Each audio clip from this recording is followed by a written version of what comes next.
Professors del col·lectiu de professors de català varen fer un viatge a l'Institut d'Estudis Catalans i una de les persones que ens va rebre i que és membre de l'institut és en Joan Peitarí.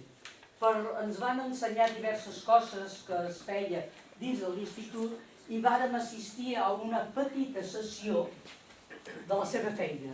Ens va interessar tant, la vàrem trobar curta, però teníem un programa establert, era impossible de continuar, que li vàrem demanar si podia venir un dia aquí al Casal a completar la feina que havíem començat a veure aquell dia. Com sempre, i molt amablement va estar d'acord, i tan aviat hem pogut disposar del Casal i ell dels seus dies, doncs avui el tornem a tenir aquí en més temps del que vàrem tenir allà, i ja et dic, n'hi ha gent que diu que ja es prepara preguntes. Doncs li dono les gràcies i espero, a nosaltres ens va apassionar. Els que no van poder venir espero que també us apassionarà, és molt interessant. I ara és tu. Moltes gràcies. Clar, jo us haguessi parlat més temps d'aquestes petites feines que fem i com s'han desenvolupat, i com se volen sobretot continuar desenvolupant. A partir d'un tema, d'un treball que va sorgir d'una idea el 2005 i que va sortir a la llum el 2007, que és el petit nomenclàtor toponímic de la Catalunya Nord. Doncs a partir d'aquí fer una mena de xerrada, com us ho he dit, i millor que jo us he preparat alguna coseta, a tall d'introducció, parlaré durant una estona, i segurament amb interrogants, amb solucions, que no seran pas aquesta, perquè nosaltres pensem que i és això que m'agrada, i és això que m'interessa. Doncs si teniu preguntes, ho faré més curt, fins i tot, i discutirem a partir de les preguntes. És difícil a vegades de fer una filiació entre aquella cosa tan llunyana i una cosa que veiem cada dia. Bé, intentar parlar de què vol dir Catalunya, sabeu perfectament que quedem així plantats. Però podem tenir més idees sobre el que vol dir Perpinyà, sobre el que vol dir Baixàs, Canet o Font-romeu, però d'un altre costat hi ha coses que tenim moltes dificultats d'explicar, què vol dir Catalunya, què vol dir Rosselló, que a vegades i d'un altre costat sabem res. Podem pensar que hi ha una arrel, quan sabem pas, els toponímics diuen que és una arrel ibèrica, perquè els ibers els hi podeu fer qualsevol bestiesa o qualsevol cosa raonable. I en el sentit primer de la paraula. Hi ha una base que és Can, que fins i tot has retrobat Canet o Canus, llegiu gent que... Un nomenclàtor és una llista oficial dels noms de llocs, de manera tan senzilla i tan breu.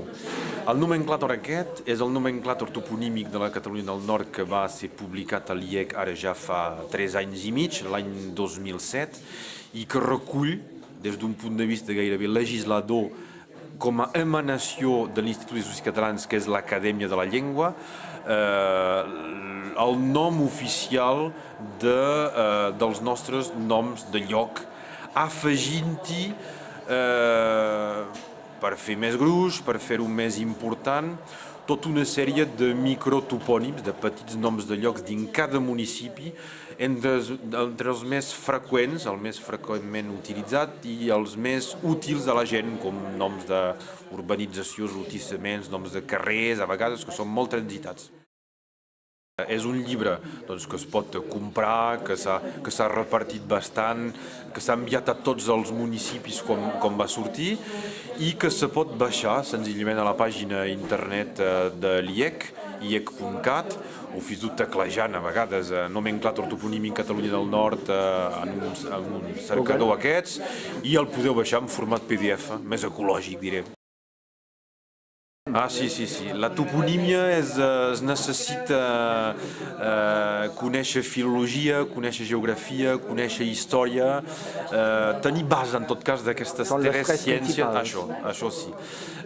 On pot pas viure només amb els documents sense anar sobre el terreny, s'han de conèixer mapes i llibres, arxius, és de tot. I el resultat a vegades és de mínims, perquè és difícil de trobar una solució, de trobar una explicació etimològica de significat sobre què vol dir tal o tal cosa.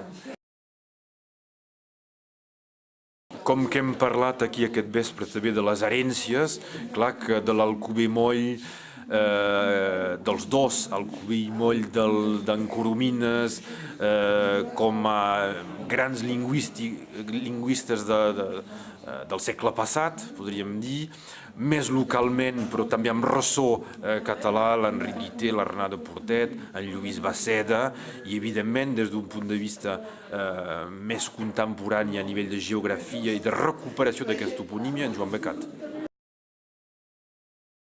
Hi ha un esforç per una retolació, diguem, bilingüe, cosa que pot ser estrany de dir bilingüe per un topònim, perquè un topònim només pertany a una llengua.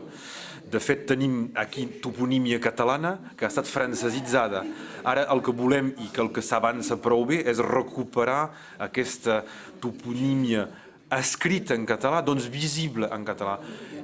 L'inici ha estat una mica difícil, fa 20 anys, però s'ha guanyat molt de terreny i podem dir que tenim hem fet bons progressos i sempre podem progressar. Tothom participi a fer evolucionar positivament aquesta toponímia catalana. Com s'hi pot participar? Fent enquestes, fent pressió a vegades a prop de les autoritats municipals que facin més coses visibles a nivell de noms en català. Els privats també ho poden fer, corregir les faltes que es veuen, sobretot que vivim en un món que aquí agrada molt en aquests moments posar coses en català. Moltes gràcies. Gràcies.